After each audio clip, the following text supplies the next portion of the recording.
Çin işgalci güçlerin Doğu Türkistan'daki dini baskıları her geçen gün daha da artarken, Türk ilahiyatçı ve yazar Hayrettin Karaman'ın kaleme aldığı "Çin zulmü altında Uygur Müslümanları" konulu makalesinde şöyle yazdı.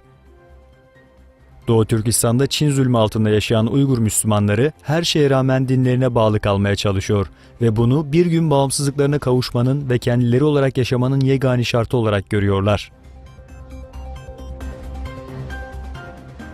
Hindistanlı yetkililer global anlamda popüler olan WeChat, Weibo, UC News ve UC Browser gibi Çin kökenli 42 uygulamayı kötü niyetli yazılımlar kategorisine dahil etti. Çin'in emperyalist bir politikaya doğru yol alması bölgede endişe uyandırıyor. Beyaz Saray Ulusal Güvenlik Danışmanı Herbert Raymond McMaster, Kuzey Kore ile savaş ihtimalinin her geçen gün arttığını ama silahlı çatışmanın tek çözüm olmadığını söyledi. İran'ın güneydoğusunda bulunan Çabahar Limanı'nın yeni bölümü 3 Aralık'ta düzenlenen törenle açıldı.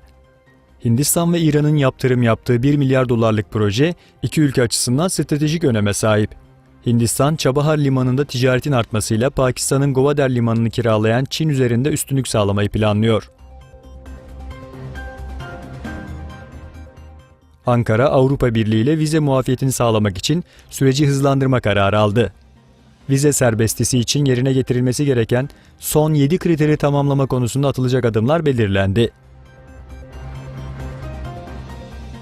Kırgız-Kazak sınır anlaşmazlığı çözüldü.